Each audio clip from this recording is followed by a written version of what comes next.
Welcome to Tattooed Freaks in Business Suits, recorded live in the kitchen of the Personal Touch Career Services in Denver, Colorado. I am your host, Donna Shannon. As a professional career coach, I help people navigate the hiring maze to get to the jobs they really love. In addition to working with job seekers one-on-one, I do have a book available. You can find Get a Job Without Going Crazy on Amazon. Today, my guest is Latricia Friend, and we're going to talk a little bit more about kind of gig economy and making your own way and the career annex and some other additional options. Cool. So anyways, overall, our show's purpose is to explore and redefine the world of work, especially as Gen X, millennials, and those to come after seek positions of leadership that still allow them to be themselves. So every show we explore a topic related to business or job searching, and of course, we're gonna talk about tattoos. Our sponsor is the Personal Touch Career Services, Denver's top-rated career coaches. We focus on the practical tools for your job search. So that's resumes, LinkedIn profiles, job search coaching, and even ongoing classes. So check out our ridiculously long website, personaltouchcareerservices.com. Again, that's personaltouchcareerservices.com, or, you can just Google it. So, Latricia. My pleasure.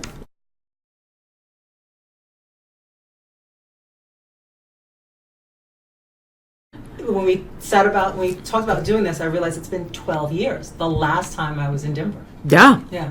So we met when I went to one of the private service schools located here in Denver, and you placed me in my first role in private service. Yep. Yeah.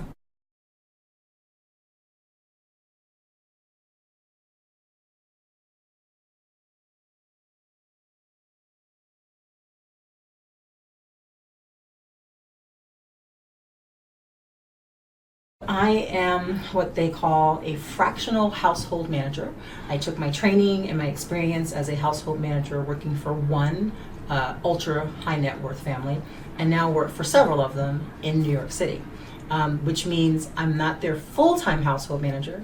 It is their second or third, or in some cases, a different number home, which they spend very little time at, but like any property, it has to be maintained.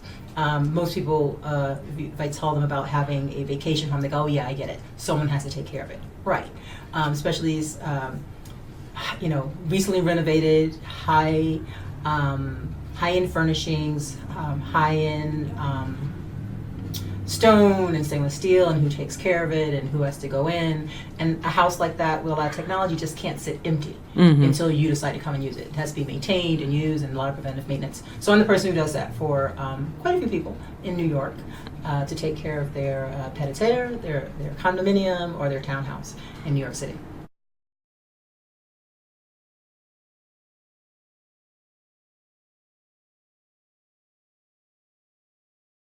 It's it could be a brownstone on the Upper West Side. It can be a penthouse apartment in Chelsea or Tribeca.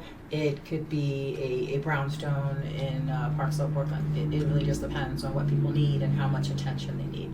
Luckily, knock on wood, a lot of my clients are pretty self-sufficient when they get in town, and they just want things taken care of for them. I do the grocery shopping when they're coming in. If it's just the mister, I know to set out, the favorite scotch, and make sure all the big blocks of ice are fresh and ready to go. If the missus is coming into town with her sister or friends from college, then it's a skinny girl weekend with a very minimalistic charcuterie board and splits of champagne, because who's going to drink a whole bottle? The troubles to have.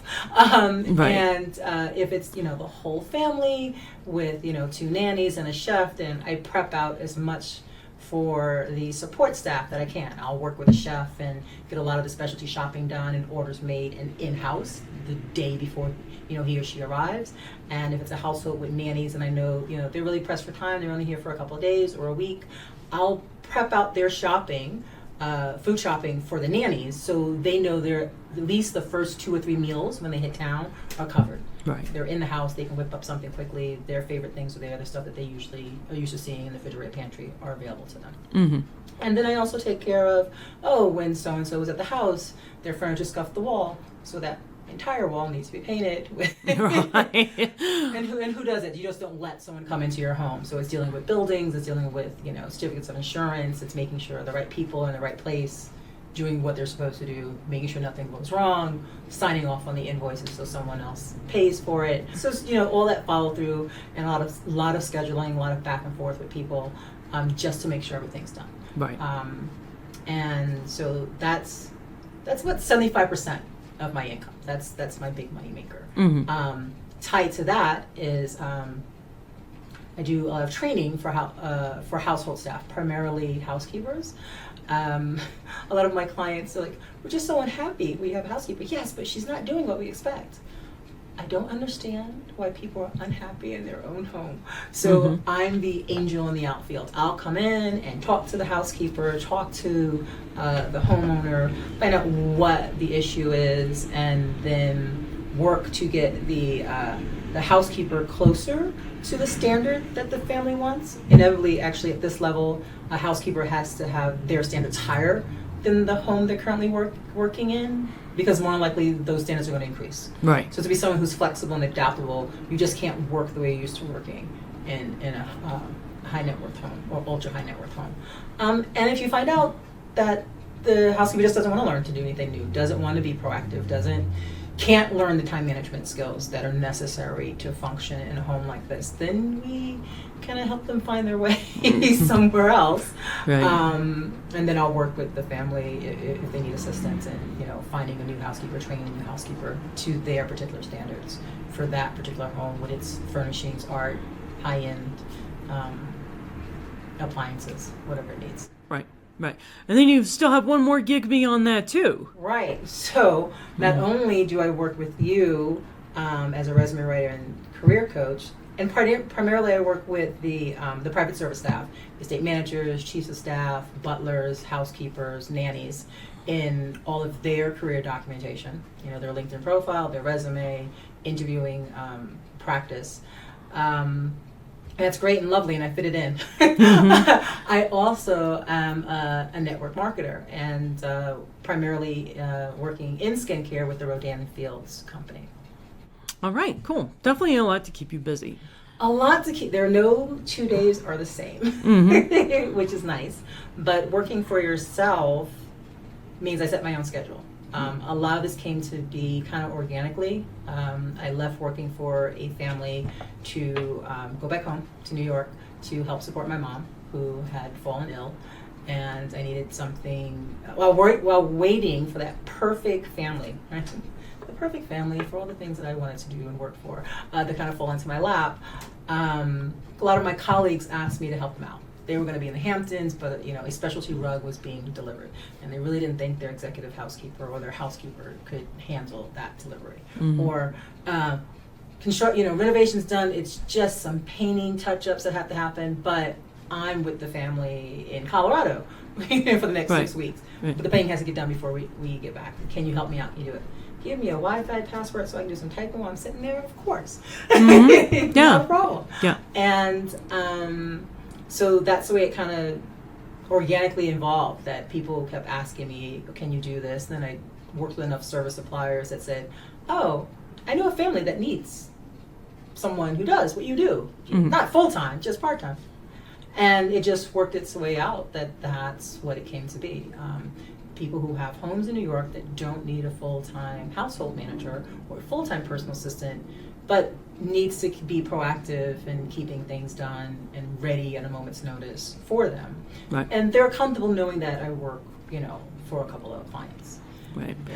Well, I think it's also interesting about this too, is a lot of times when people talk about the gig economy, or they have some side hustles or a side gig, instantly the brains go to, they're driving for Uber or Lyft, they're doing DoorDash, they're renting out a room in their house for Airbnb, and it's Which are all great. Which is great. I mean, you can make that work, but I think it's important to understand that you can expand your idea of what your gigs look like to be a lot more professional and to really play into your strengths and passions and experience beyond just the low-hanging fruit of Uber and Lyft. Right. I think it really depends on what your skill set is and what your experience is, and just go for it. I mean, I wouldn't think to drive Uber. It just wouldn't be something. I'm in New York City, born and bred in New York City. I don't want to drive unless I have to drive. Right. You can drive me around, but I'm not going to drive other people around. So Uber was never something that I thought of. And going back to New York City to work with help take care of an ailing parent, I needed something that was flexible. I needed something that worked around her medical appointments and if I'm advocating for someone else all day, then I need a day or two. Why don't they talk to people? Right. So it's also based on a lot of my personality, what I need for my mental state, what I need for my mental health, what I need for my spiritual health to just be able to operate in this world, to be able to operate at with service suppliers for high profile families, for high profile individuals. It's a little different. You know, the plumber who comes to my house is just Steve. Right. Right. So the plumbing, the boutique high end, we don't take anyone, we only work with the people we've already done the renovation or major construction with, firms. It's different. But I'm good at that. So that's what I work towards. And then the resume writing that I do with you, half of my clients are, all around the world. I've worked with chefs sitting on yachts in the Mediterranean. I work with ranch managers out in Texas. I work with nannies in California all week long. I make my schedule available for them based around what my bread and butter clients, have already. If I've already allotted time for them, then the rest of my schedule is available for resume writers. Right. To an extent. Right. And even the whole concept of filling in our job time rather than having one set employer, it's actually not that new of a concept. Even though we see it's a lot more in our faces because of the Ubers and Lyfts and stuff like that. So even when I was in school back in 2012, one of the articles I found was about Protean careers. Have you heard the phrase before? I have. Yeah. So Protean careers refers back to Proteus, which is one of the Greek gods. He's the guy who has the three faces so that he can see in all directions and make the most of every opportunity coming his way. That's where the term comes from. So this article by Jay Block, really 4 parts to that Protean career. So number 1, you got to monitor and assess the job market. So we need to be flexible. Number 2 is the anticipation of future demands, trends, and industry shifts.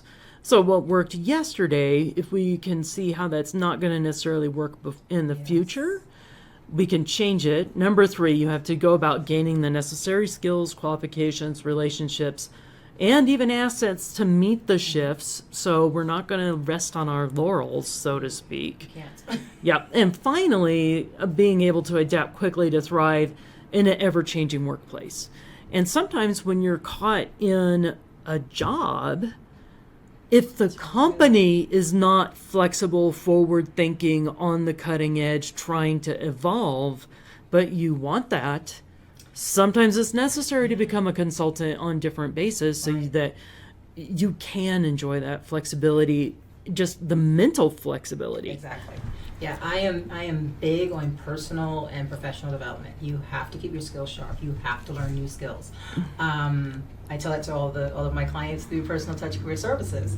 What are you working on now? What's your next step? Truly, the question that gets asked the most often in an interview is, where do you see yourself in 5 years?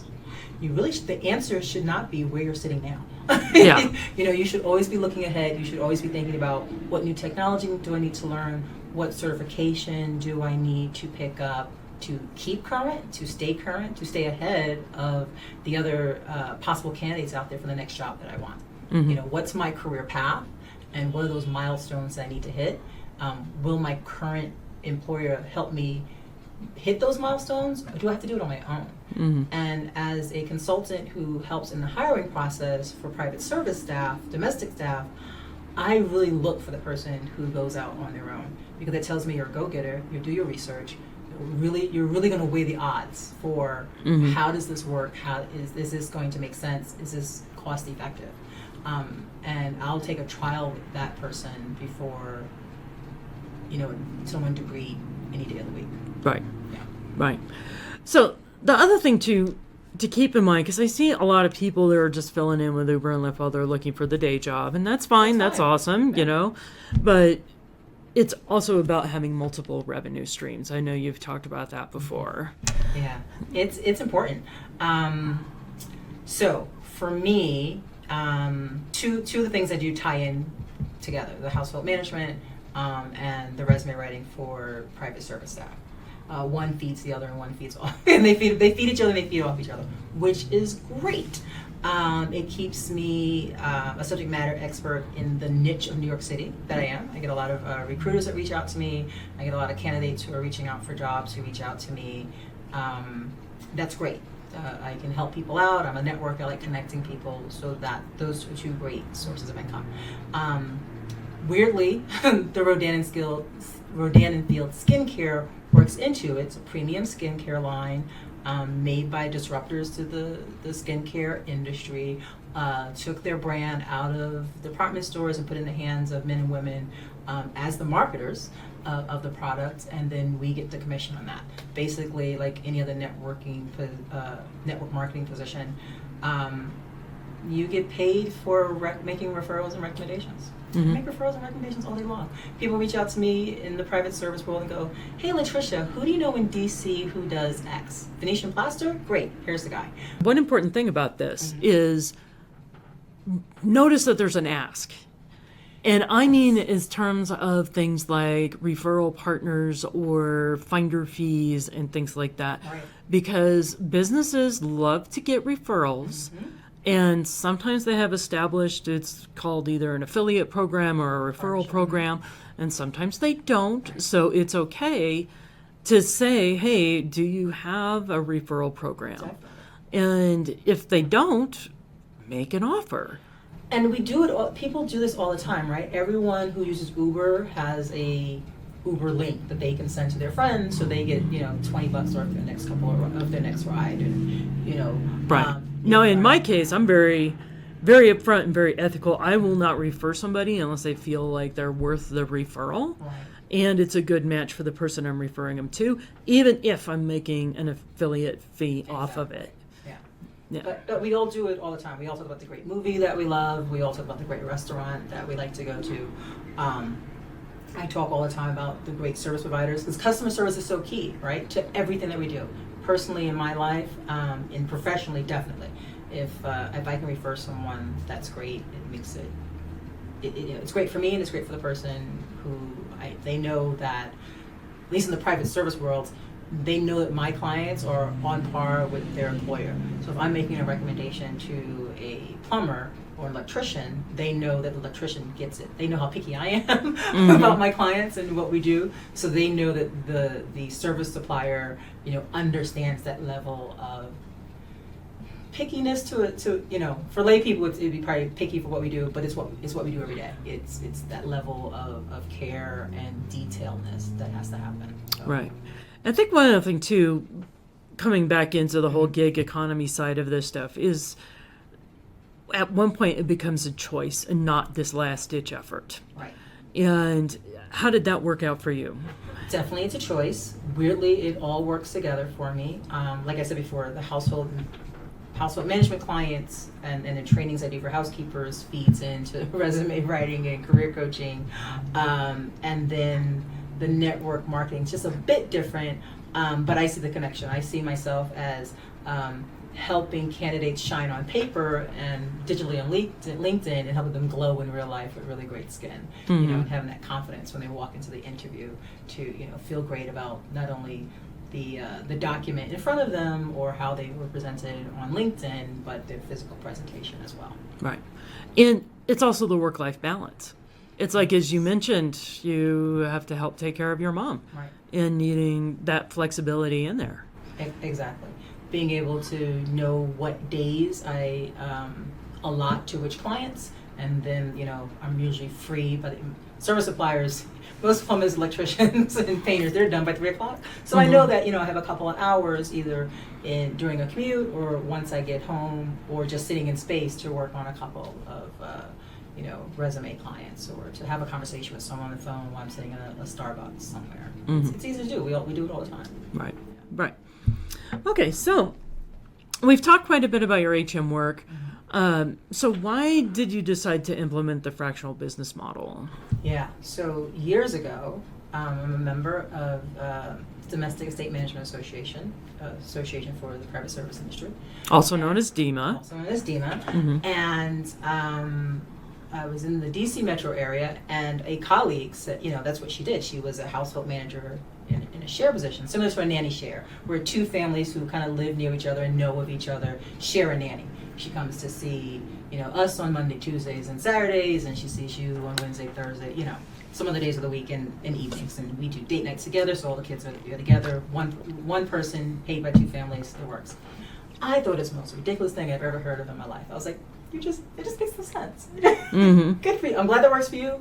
I couldn't do it. Doesn't make any sense.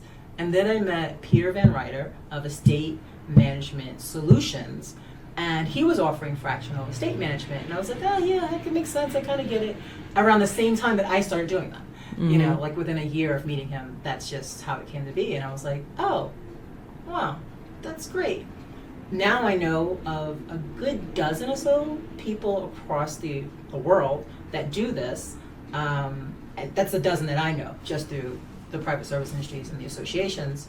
And I definitely see ultra high net worth employers leaning towards this. Why have a full-time property manager on a piece of property that you own that you only go to 2 months out of the year? All right, cool. So let's talk about some of the cons. We've heard a lot of the pros. Yeah. So what's the cons about carrying these multiple contracts? I can get called at any time to go to any of 4 locations. All of my clients could show up at the same time. Doesn't happen that often, but it has happened where one family's going out on a Sunday and another individual client is coming in that afternoon. So it makes my time management skills have to be on point. Has to work.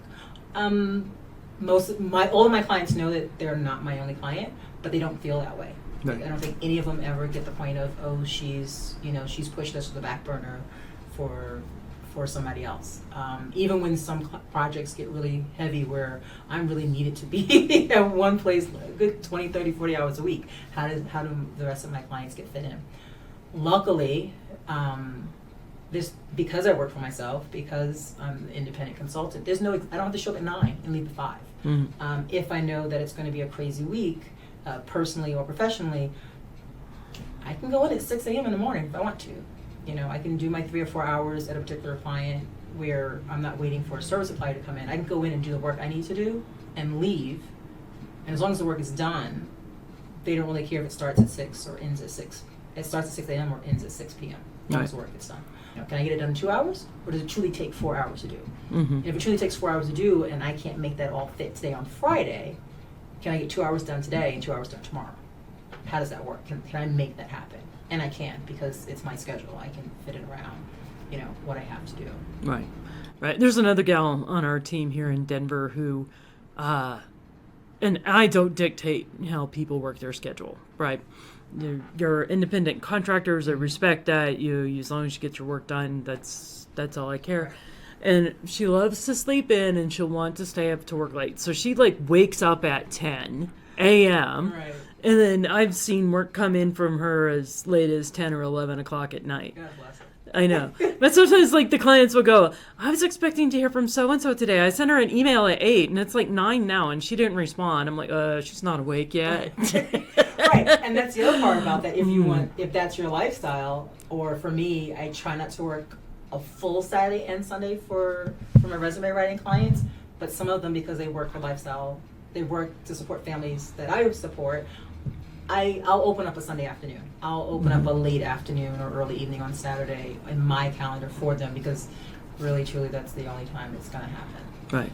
Very far and few between. Right, but you but do. Sometimes that has to work. Yeah. Because these days, people are on 24/7. I don't have to be, but I can dictate when that takes place. Right. I can have dinner with my mom, on our daily, on our weekly Wednesday night dinner, and then I can schedule someone at 8 right afterwards. So that works. Yeah. Yeah. So I think it's kind of important to notice the difference between starting a business versus having a few different brands in the fire. Correct. I own a business. Correct. I'm a business owner. We have office space. I have regular expenses. I have people depending on me that I got to pay. Right. When the stuff hits the fan, appreciate you. I got to be here, right? If I don't work, nobody gets to eat today. Right. Those kind of things. And the kind of nice part, I would imagine, because I don't get to do it, is that when you're the gigger, so to speak, you don't have that same responsibility nor overhead. Right. I do, because I'm a business owner. For my fractional household management services, I take care of that. I'm a business owner, have an LLC, all set. That's what I do. Woohoo. I'm an independent contractor for you, and I'm an independent contractor with Rodan and Fields, which means it's nice that I know for my household management clients, I know how much is coming in on any given month, because contractually, some clients, we have contractual obligations. I have contractual obligations to them and then to me for certain number of hours per week. Though that can jump, like a pipe bursting in the wall, those hours are going to definitely be exceeded in any given week. With my clients here with you, it kind of ebbs and flows, but I know that it ebbs and flows across if you look at a year, when job searches kind of ebb and flow. So I kind of know that happens in January, in May, in September, and at the end of the year. Though people, get hired and fired every day, in private services, are even a tighter window for that. And so I kind of know when that's going to happen. And then I can say to you, life is crazy right now. I've got like 5 families coming in all this week. Can I not have clients? Right. Or I'll keep with the clients I'm working on. I'll get them all finished and wrapped up, and then I'll let you know when I'm ready to take on new ones. So that helps. I don't know if that answered the question. But. No, it does. And it kind of brings up into like the next issue I want to talk about, which is self-management. Because I have talked to a lot of people who they push it on the gig stuff. Like, I'll be honest, my son tried to drive for Uber for a while, or Lyft. I think it was Lyft, because his friend was making major bank doing it. But my son is lazy. Love you dearly, James, but this is one of your character defects. And his friend was making tons of money every week because every weekend he's down in the bar scene when the bars close at 2 a.m. and rideshare apps their prices. Right. And he'd always going to get a lot of calls, or he'd be up early to catch the business people going into work and all the rest of this. Well, yeah, he was probably pulling down like $1,000 a week. He was working his ass off for it. And it's okay to have like the concept of I'm going to do this, but there must be a high level of self-discipline and self-management to make it happen. Exactly. So technology is a double-edged sword, right? Yes. It can help you or it can hinder you greatly. I try to get it to help me as much as it possibly can. I will force it. So I use an online scheduler, which syncs to my smartphone, so that once I plug in a household management or personal assistant client, that's locked in, and that kind of removes that time period from the work I do with you at Personal Touch Career Services. So anyone who's looking to set up an appointment with me to talk about their career or to set up a coaching session, that time frame is not available to them. And then I monitor that, because when I know if I get a lot of clients from you, then I have to go, I have to open up some hours on Saturday. Maybe I have to even open up a couple hours on Sunday. I'd rather not. But if I have to, I have to, right?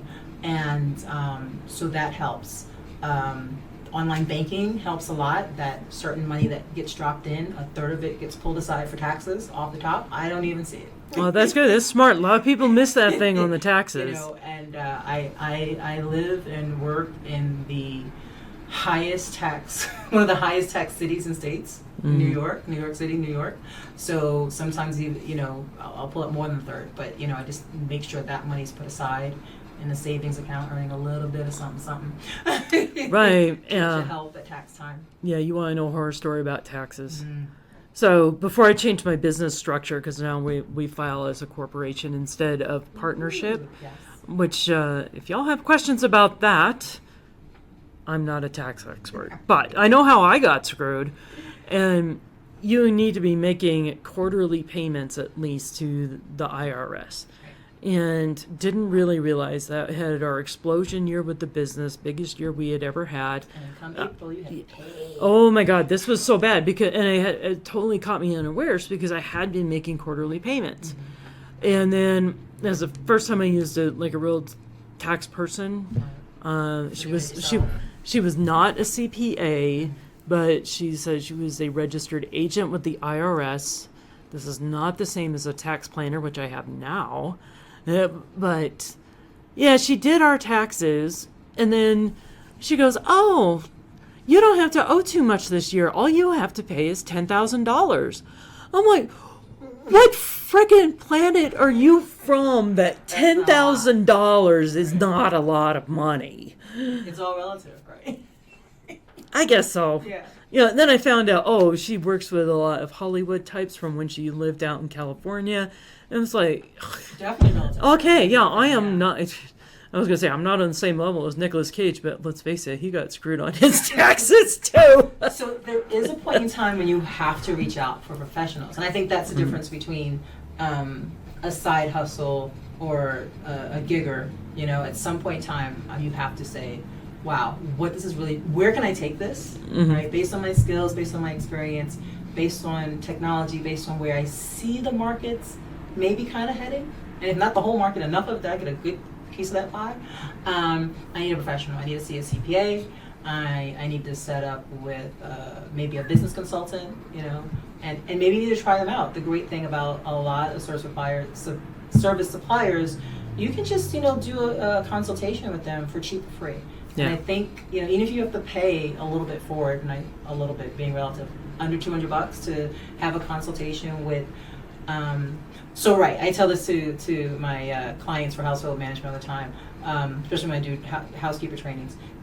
How are you paying your housekeeper? And then there's two attorneys that I refer people to, and I say the difference is not only is an attorney professional, it is an employment attorney specialized. It is a domestic employment attorney, super niche, right? So sometimes you need to go that deep to into Right. the specialty, into the profession to get what you need and to be covered. And I think when you're talking of, regardless of what you're talking about, if you need to protect assets, then you need to spend a little money.